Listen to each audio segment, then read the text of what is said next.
Hey guys, thanks for clicking on this video. I am so glad you're here.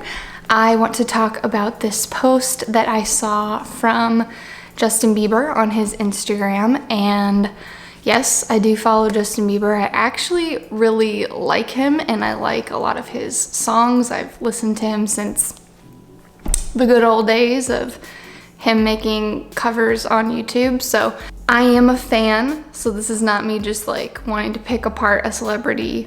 This is just coming from my genuine reaction to one of his recent posts. So this is what it says.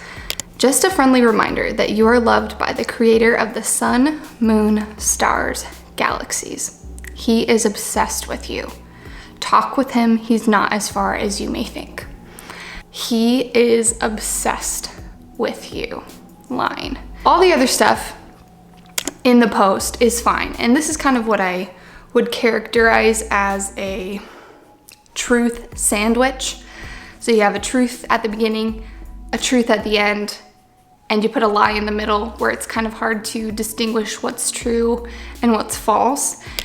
And a lot of false teachers do this, and I'm not calling Justin a false teacher. I'm actually not really blaming him at all in this because I just think that he's been taught the wrong things. He's been influenced by a lot of really unfaithful preachers and pastors. I mean, one of them, Carl Lentz, just had this huge scandal come out about him.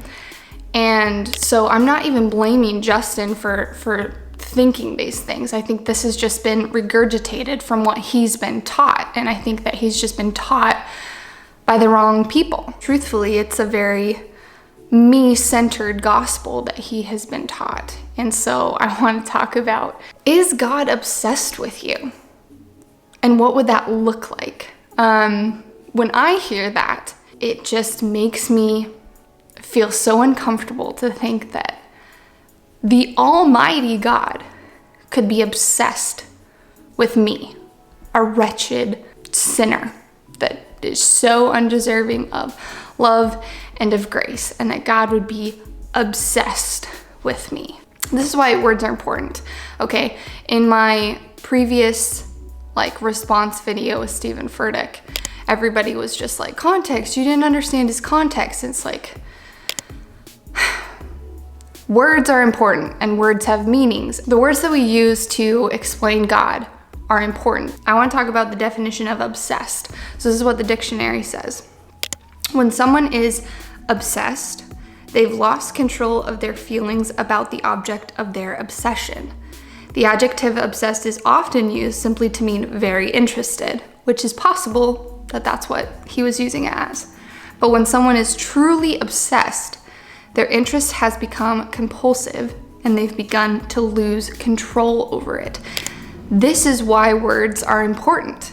God is not obsessed with anything. He is not lost control of anything. God is in control of his emotions. He is in control of everything. He is the same yesterday, today, and forever. He doesn't do a roller coaster of emotions and of feelings and of waves like we as humans do. He is steady.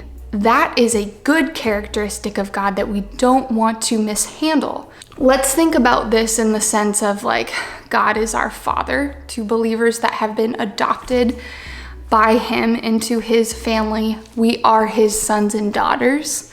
So God is our father. Would you want your father to be obsessed with you?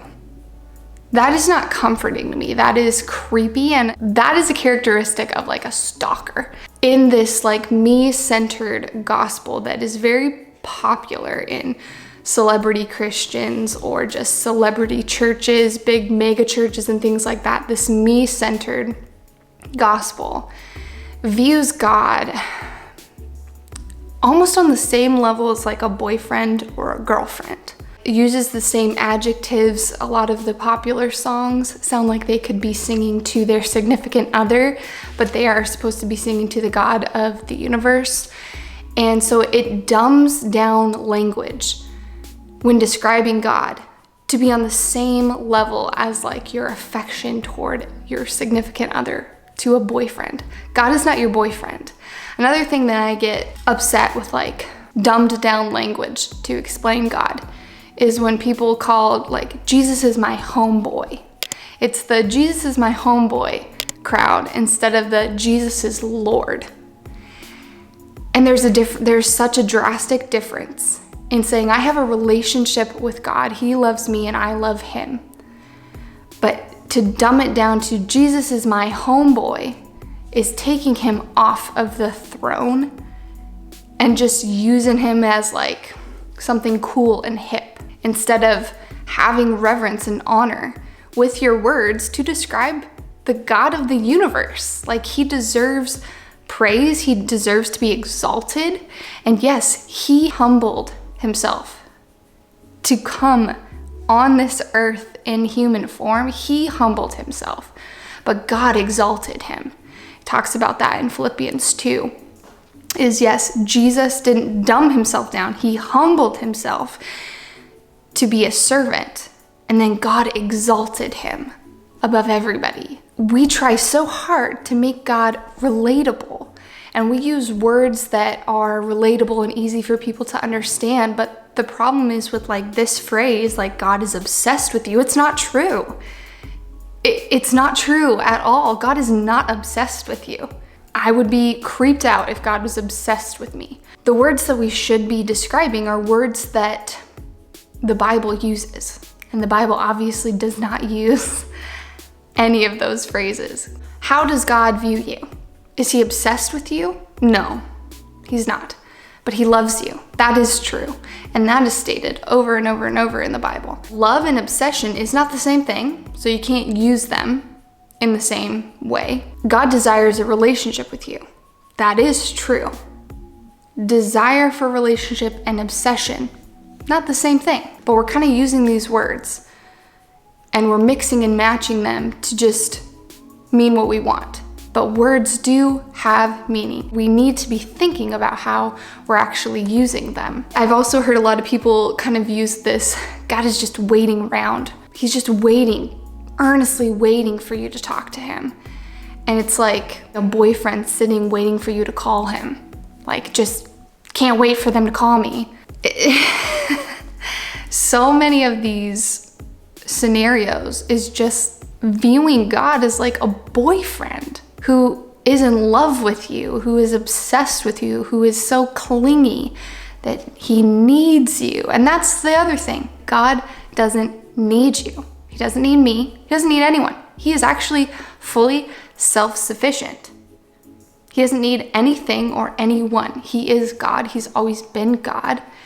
But he desired to make all of this. Creation, us human beings, he wanted to make us. He wanted to save us from ourselves, so he did. But he doesn't need us. And some of these words that we use to describe God and the way that he views us is that God actually needs us. Like, he is just yearning and longing and just, he has to have us.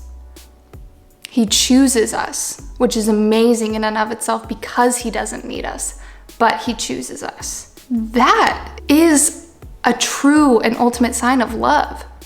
He doesn't need us, but he chose us. You are precious to God. You were made in his image, and so he does love you differently than he loves all of the other creation.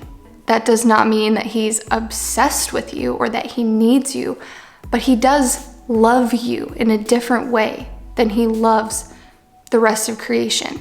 Those who are his, who have been chosen by him, adopted by him, he loves differently. He loves everyone.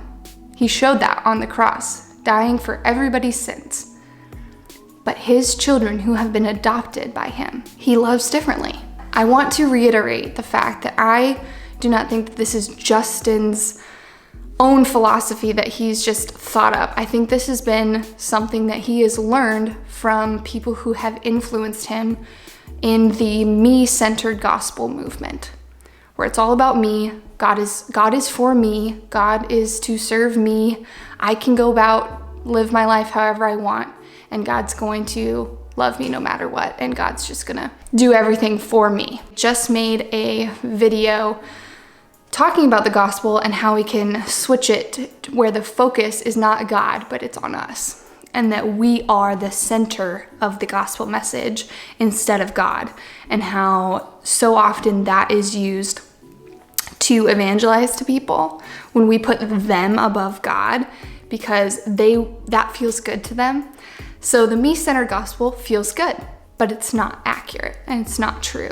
And another thing that I think the me-centered movement in Christianity perpetuates this Build-A-Bear Jesus, where you can go in and you can pick the things that you like. So God's love, yeah, let's add God's love in there.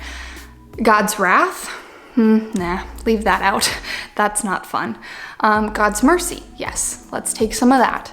God's judgment, no, leave that out. So at the end of it, you have created a different God. You have picked and chosen things that you like from God's characteristics and left the ones you didn't like. And it is not God. The person that you have created is an idol. It is not God. You are worshiping this Jesus that is not Jesus. And you have totally left out the actual true God of the Bible and the God of the universe to something that just makes you feel good. And a lot of people do this. I know this is a huge part of Ray Comfort's story is he made a God of his own liking. A God that he was comfortable with, a God that he could pray to, that would love him no matter what, that was never angry, was never judgmental, but that wasn't God. And that was something that he created in his own mind. So many people do this, so many people fall into this trap. We have to realize there are going to be things that maybe make us feel uncomfortable about God, but that's just who he is. There are going to be things that we don't understand about God, but that is who he is, and we do not have the authority to change who God is, to pick and choose what we like and what we don't like. God is God. He is good, and he has wrath, he has love, he has mercy, he has justice, all these things. You cannot pick and choose with God. The one true God is all of those things, and if you leave one out, it's not God. So who is teaching you about God? Are you learning about God from the Bible, where God wrote down who he was, his attributes, and so we can know him? Or are you learning about God through your own feelings and intuitions about a God that you like? God is not obsessed with you. He is perfectly in control of his emotions and his feelings and his love toward you and his love toward me. If you take out that one little phrase, then yeah, he's got it right. God, let's read it again without that one phrase. Just a friendly reminder that you are loved by the creator of the sun, moon, stars, galaxies. Talk with him. He's not as far as you may think. Absolutely. Take out the he is obsessed with you part and you just have truth. So be careful who is influencing you, because stuff like this can happen. Things like this can seep into your ideologies of who Jesus is, and it can be hard to distinguish what is true from what is false. The only true way to know is to go to the Bible itself and really, really know it, and really study what it says about God and who he is, and what he is like. And yeah, there might be things that make you uncomfortable. There's things about God in the Old Testament that make me uncomfortable, but I'm certainly not going to change it because it makes me uncomfortable. It's who God is. And I might not understand it, but it's still true. That's my response. I'm not, like I said, I'm not attacking him. It made me feel uncomfortable, and I really truly wish the best for him. I want him to be fed by people who truly love and know God and are not these popular pastors that are just giving you sugar-coated gospels all the time. Another video I made was the sugar-coated gospel can't save you. And it's so important for us to know the basic truths of the gospel, who it's about, who God is, and get everything encompassed in there, not leave anything out that makes us uncomfortable. Only talking about God's love will not save someone. I know a lot of people believe that, but it's not true. You have to know who God is, everything about him. It's all important. If it wasn't, he wouldn't put it in the Bible. It's important. He cares about it. He cares that he is rightly described. Let me know your thoughts. What do you think about this? Do you think it's troublesome or could cause some problems with some people's views of God? I would be really interested to hear what you have to say, and I will talk to you in my next video. Bye, guys.